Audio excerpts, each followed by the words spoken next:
A young boy stands on a beach in Hawaii, watching the waves crash against the shore. He's different from most kids around him. His skin is darker, his father is from Kenya, and he has an unusual name that nobody seems to pronounce correctly. He feels like he doesn't quite belong anywhere. Fast forward 3 decades, and that same boy is standing before millions, taking the oath as the 44th President of the United States, the first African American to hold the office. But Barack Obama's story isn't just about breaking barriers. It's about a man who spent his entire life searching for his place in the world, only to discover that his unique journey, with all its contradictions and complexities, was exactly what prepared him to lead a nation through some of its most challenging times. This is the story of how a boy named Barry became Barack, and how Barack Obama became a symbol of hope for millions around the world. Barack Hussein Obama II was born on August 4th, 1961, in Honolulu, Hawaii. His very existence was revolutionary for its time, the product of an interracial marriage when such unions were still legal in many American states. His mother, Stanley and Dunham, was a white woman from Kansas with an unconventional spirit and an anthropologist's curiosity about the world. His father, Barack Obama Sr., was a brilliant Kenyan student who had come to America on a scholarship, full of dreams about transforming his homeland. But fairy tales don't always have happy endings. Obama's parents' marriage fell apart when he was just 2 years old. His father returned to Kenya, and young Barack, who went by Barry in those early years, was left with fragment of a man he barely knew. His mother remarried an Indonesian man named Lolo Sitoro, and when Barack was 6, the family moved to Jakarta. Indonesia in the late 1960s was a world away from Hawaii. Young Barack attended local schools, learned to speak Indonesian, and experienced poverty and hardship in ways his privileged Hawaiian upbringing hadn't exposed him to. He saw children begging in the streets, witnessed political violence, and began to understand that the world was far more complex and harsh than he'd imagined. His mother, concerned about his education and future, sent him back to Hawaii at age 10 to live with her parents, his beloved Gramps and Toot, his grandmother Madeline Dunham. This return marked the beginning of Obama's most challenging years, the teenage search for identity that would define much of his early life. Attending the prestigious Punahou School in Honolulu, Obama was often one of the few black students in his classes. He felt caught between worlds, not quite fitting in with the white students, not quite connecting with a few other black students either. He was too white for some, too black for others, too foreign, too American. His absent father loomed large in his imagination, simultaneously a source of pride and shame.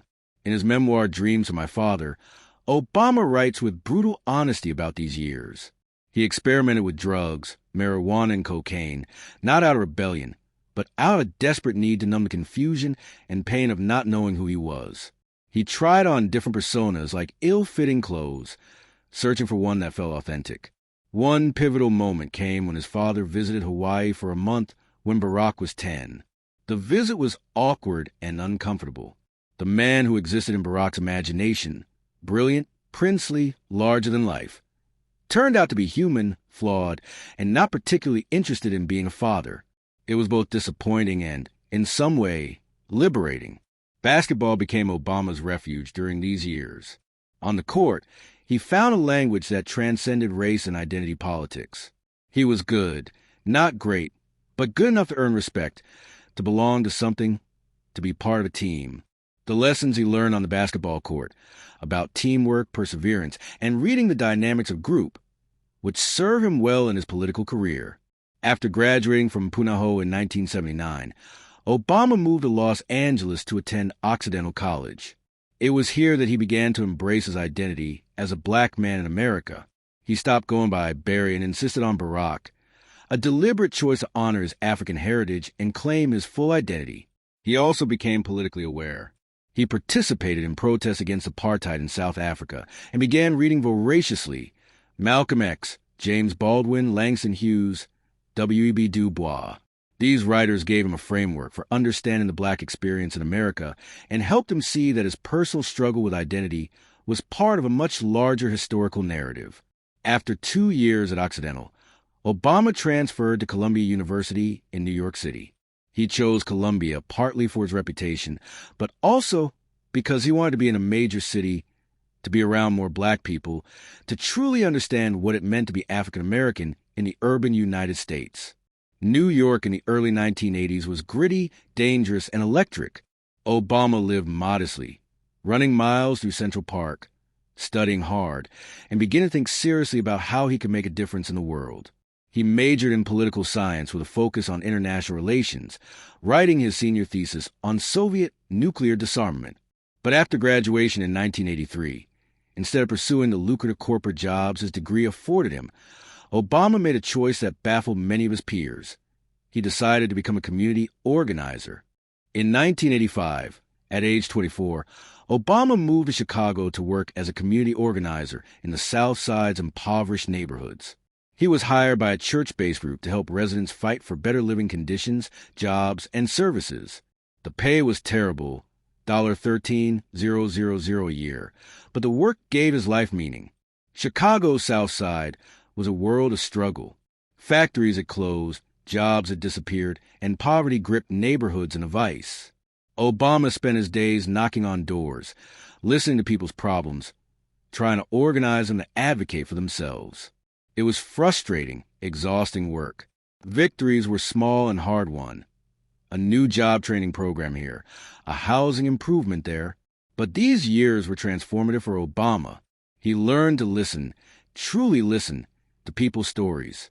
He learned patience, the art of coalition building, and the importance of empowering others rather than trying to be a savior. He learned that real change happens slowly, incrementally, and requires persistence. It was also in Chicago that Obama found his spiritual home. He joined Trinity United Church of Christ, led by the charismatic and controversial Reverend Jeremiah Wright. Obama was baptized there and found in the black church a sense of community and belonging he'd been seeking his entire life. And it was in Chicago that he met Michelle Robinson, a young lawyer at the firm where he was working as a summer associate after his first year at Harvard Law School. She was smart, beautiful, grounded, and initially skeptical of this smooth-talking guy with big dreams. But Obama was persistent, and Michelle eventually agreed to a date. They married in 1992. In 1988, Obama left Chicago to attend Harvard Law School. He excelled there, impressing professors and peers with his analytical mind and ability to see multiple perspectives on complex issues. In his second year, he was elected president of the prestigious Harvard Law Review, the first African-American to hold a position in the journal's 104-year history. This achievement put Obama in the national spotlight for the first time. He received book offers and job opportunities from prestigious law firms and corporations. But Obama had already decided to return to Chicago. He had unfinished business there.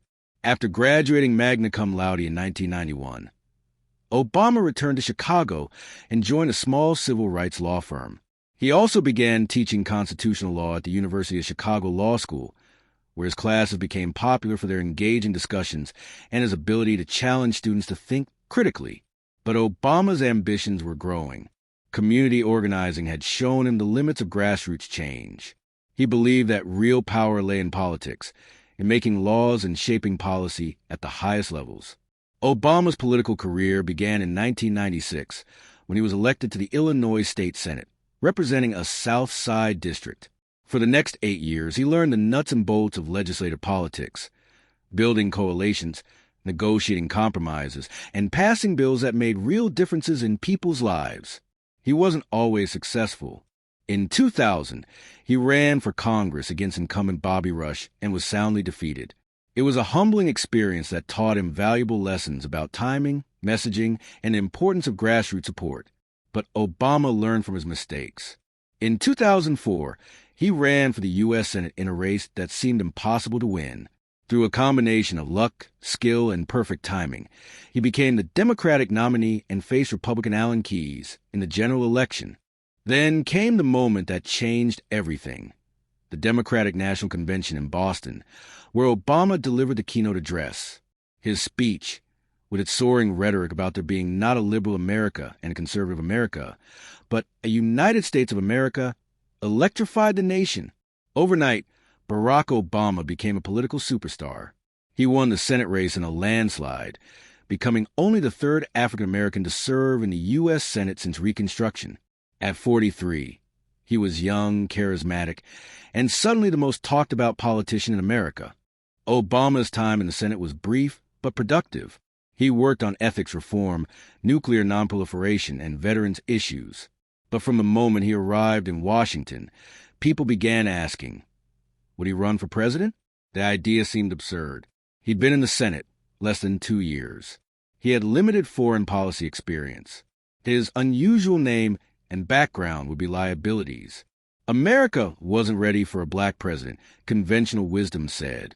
But Obama saw something others didn't. He believed that Americans were hungry for change, tired of partisan gridlock and cynical politics.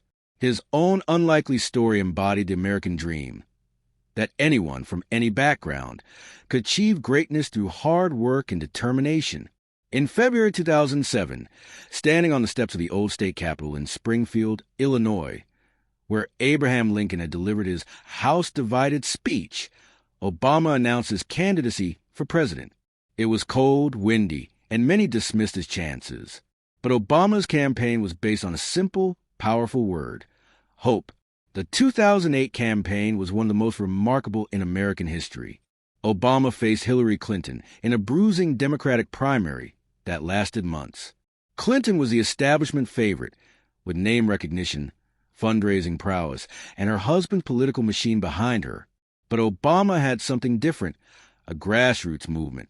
His campaign mastered social media and internet fundraising in ways no campaign had before.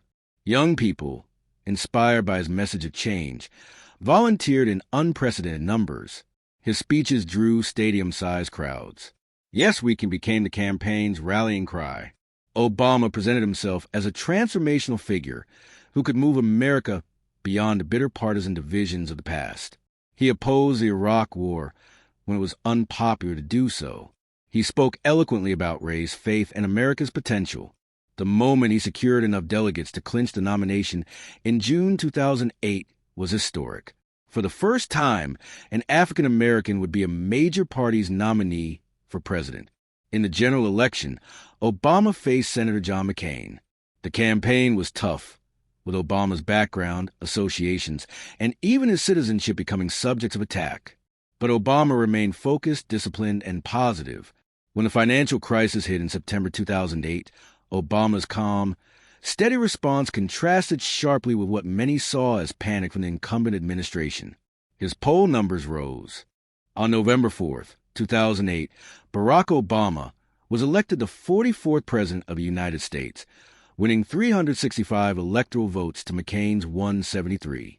That night, in Chicago's Grant Park, Obama addressed a crowd of hundreds of thousands and a global audience of millions.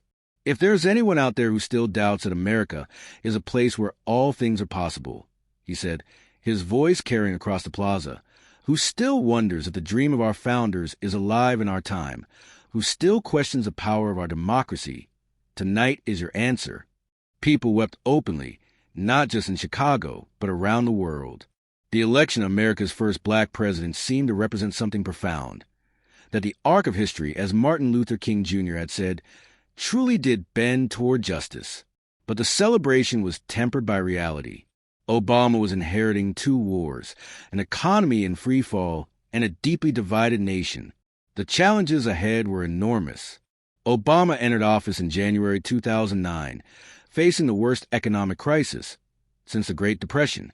Banks were failing, unemployment was soaring, and the auto industry was on the brink of collapse. His first priority was stabilizing the economy. The American Recovery and Reinvestment Act, a massive stimulus package, passed Congress and helped prevent economic collapse. The auto industry bailout, though unpopular, saved millions of jobs. Slowly, painfully, the economy began to recover. But Obama's signature achievement was healthcare reform. For decades, presidents had tried and failed to expand health coverage. Obama succeeded, though at tremendous political cost.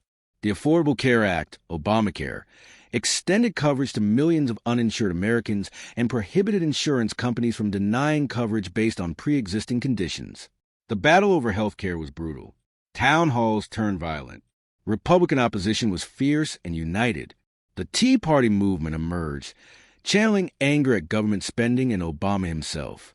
In the 2010 midterm elections, Democrats suffered massive losses, and Republicans took control of the House. Obama's foreign policy had mixed results. He ordered the raid that killed Osama bin Laden in May 2011, a moment of triumph that showed his decisiveness. But he struggled to extricate America from Afghanistan and Iraq, and his handling of the Arab Spring revolutions was criticized from all sides. Obama won re-election in 2012, defeating Mitt Romney. His second term brought both achievements and frustrations. The economy continued to improve, with unemployment falling and the stock market reaching record highs. He took executive action on immigration, protecting young undocumented immigrants from deportation. He championed marriage equality, with his Justice Department refusing to defend laws banning same-sex marriage. His biggest second-term achievement was probably the Iran nuclear deal, which temporarily halted Iran's nuclear weapons program in exchange for sanctions relief. He also secured the Paris Climate Agreement, committing nations to fight climate change. But Obama faced constant Republican obstruction. The Senate refused to even hold hearings on his Supreme Court nominee, Merrick Garland. Gun control legislation failed after the Sandy Hook massacre. Partisan gridlock made governing increasingly difficult. Racial tensions, which some had hoped would ease with a black president, instead seemed to intensify. The deaths of Trayvon Martin, Michael Brown, Eric Garner, and others sparked the Black Lives Matter movement. Obama tried to be both president of all Americans and acknowledge the legitimate grievances of black communities, a difficult balance that satisfied no one completely. Obama left office in January 2017 with relatively high approval ratings, having restored dignity and professionalism to the office. But the election of Donald Trump, whose political rise was fueled partly by birtherism conspiracy theories about Obama, seemed to repudiate much of what Obama represented. Still, Obama's historical significance is undeniable. He proved that a black man could be elected and re-elected as president. He expanded health coverage to 20 million Americans. He helped pull the country back from economic catastrophe. He restored America's image abroad after the Bush years. Since leaving office, Obama has remained active, though mostly behind the scenes. He and Michelle signed a massive deal with Netflix to produce content. He's been selective about his public appearances, speaking out occasionally on issues like voting rights and democracy. His post-presidency memoir, A Promised Land, provided candid insights into his time in office, his doubts, frustrations, and the weight of decisions that affected millions of lives. Barack Obama's life story is quintessentially American, a tale of someone who didn't quite fit in anywhere, who searched for belonging and meaning, and who ultimately found his purpose in service to others. From that confused boy on a Hawaiian beach to the President of the United States, his journey reflects both America's progress and its ongoing struggles with race, identity, and equality. He wasn't a perfect president. No president is. He made mistakes, compromised when he didn't want to, and fell short of many of his lofty goals. The hope and change he promised proved harder to deliver than anyone imagined, but Obama's significance transcends policy achievements or political victories. He showed that the impossible could become possible. He inspired millions, especially young people and people of color, to believe that they too could lead, could make a difference, could change the world. His favorite quote, one he returned to often, comes from Martin Luther King Jr. The arc of the moral universe is long, but it bends toward justice. Obama's life embodies that arc, the slow, difficult, but ultimately hopeful progress toward a more perfect union. Whatever history's final judgment on his presidency, Barack Obama will always be remembered as the man who proved that in America, all things truly are possible. His story belongs not just to him, but to all of us. A reminder that our backgrounds don't determine our futures, that hope is not naive but necessary, and that each of us has the power to write our own story. Yes, we can. Yes, we did. But here's something to think about as we close. Obama once said in an interview that the hardest decision he ever made as president wasn't about war, wasn't about the economy, wasn't even about health care. It was something far more personal, something that kept him awake at night. What was it? And how did it change the way he led the nation? That's a story for another episode. If you found Barack Obama's journey as compelling as we did, hit that subscribe button and turn on notifications. We're diving deep into the lives of world leaders, innovators, and game changers who shaped our world. Who should we cover next? Nelson Mandela? Angela Merkel? Winston Churchill? Drop your suggestions in the comments below. And here's a question for you. Do you think Obama's presidency lived up to the hope and change he promised? Or did the obstacles prove too great? Share your thoughts in the comments. Let's have a real conversation about it. Don't forget to like this video if you learned something new today. Your support helps us create more content like this. Until next time, remember, every person you've ever heard was once unknown. Every leader was once searching for their place in the world. Your story is still being written. Thanks for listening, and we'll see you in the next episode.